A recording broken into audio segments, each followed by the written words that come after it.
And along those lines, look, they gave away the game. There's a big profile in Vanity Fair this week of Trump White House Chief of Staff Susie Wiles. And in this, she basically gives the game away. Now, so this presidency is operating as an openly lawless project. It's not a disciplined administration. Their impulse-driven decision-making, revenge politics, and contempt for legal limits are normalized at the highest level, confirmed on the record by Susie Wiles.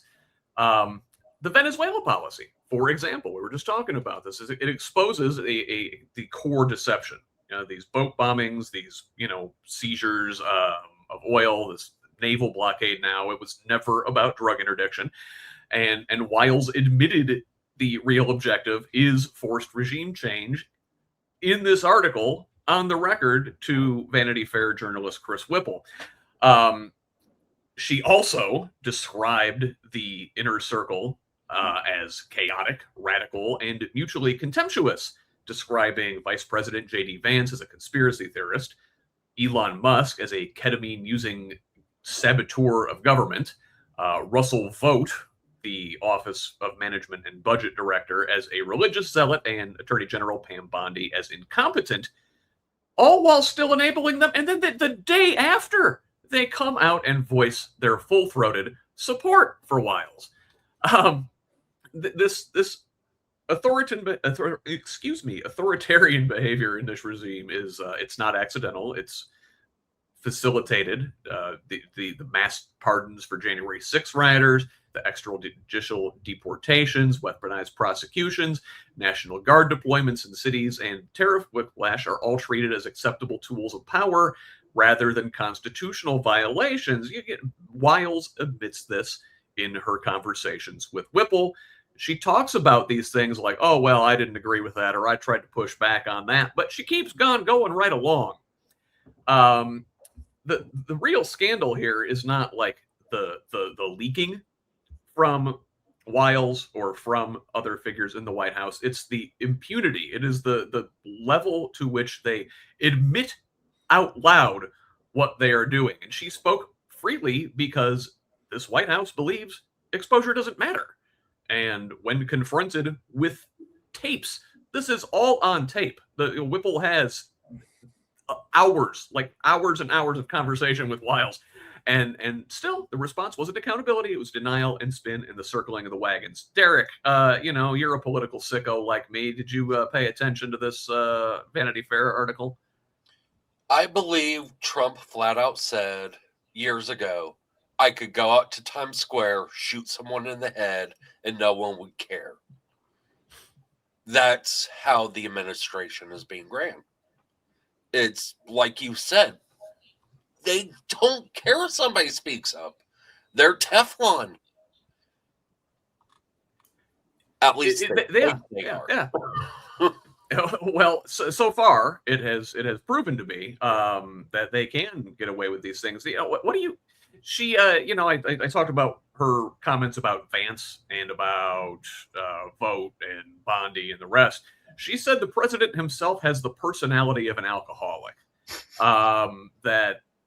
Which is weird because like Trump is notoriously a teetotaler. He doesn't drink, but he has that addictive personality, right? And he just gets going on his tear and doesn't know when to stop. Maria, did you know that Susie Wiles was Pat Summerall's daughter? I'm like just finding this out in the last few years. This is the guy who was a football commentator for the long time, sat next to John Madden for years and years and years. What do you make of her description of Trump as having an alcoholic personality? Thank you for that question. Yes, it's interesting as we grow up, right? Who becomes who and who does what and who's, parents. And it's interesting that you asked me this question. I'm very happy about it. So I'm curious actually, at what an alcoholic's personality actually is. I am in recovery. And so my personality is one of an alcoholic because I am. And so I'm curious, just like what that means, and what that brings to mind, in the readers of this article, and even in this conversation. So, I mean, we can guess, right? We can guess, but I feel like that was a little disparaging to alcoholics, to be honest. Yeah. And so just very interesting, like you said, the impunity, the level of just audacity, but also, like, let's quit waiting for them to keep telling us what they're actually doing. We know what they're doing. All signs point to, right now, they're literally telling us. So, like, what's Congress, what are we waiting for? Yeah, right. Gee, Doc, what about you? Do you have thoughts on any of these folks? Did you see the pictures? Oh my God.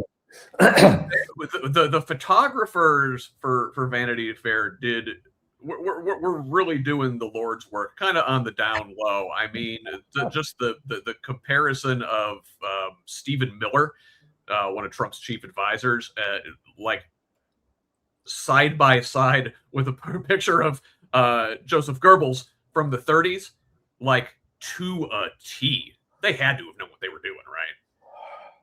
Yeah, actually, I'm going to back up for a second on the alcoholic personality, because I think it was, those comments were a disservice to alcoholics.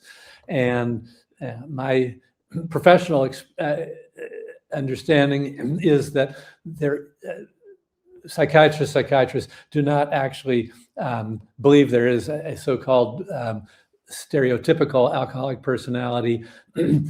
But there are certainly things that some alcoholics who are narcissists will exhibit in a really large way. But so I'm not really sure there is such a thing as an alcoholic personality.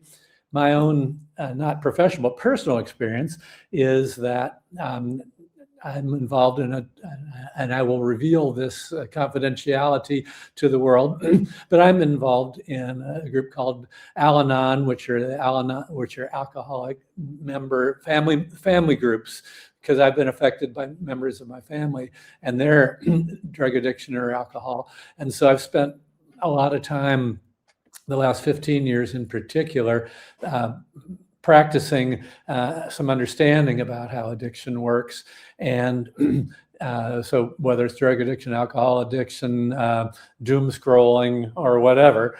And so I think everybody needs to be considered as an individual and figure out how we can support them rather than calling. But I think she was trying to be hard on Trump, calling him an alcoholic personality. And I think you could just call him you could say all sorts of bad things about him, but I wouldn't. But I didn't really buy into the alcoholic personality. Now then, the pictures. Oh my gosh, it was it's such. Well, partly it's just the setting. This is Vanity Fair, which is famous for its graphics, for its pictures, for its beautiful views, trying to make people look their best. And so I would love to have been a part of some of the editorial committee discussions about how this was going to be laid out and how it was going to be played. And to me, the pictures of not Pambani's, which is her name now. Oh, Caroline Levitt. Caroline Levitt's little puncture wounds from her filler injections was particularly stunning.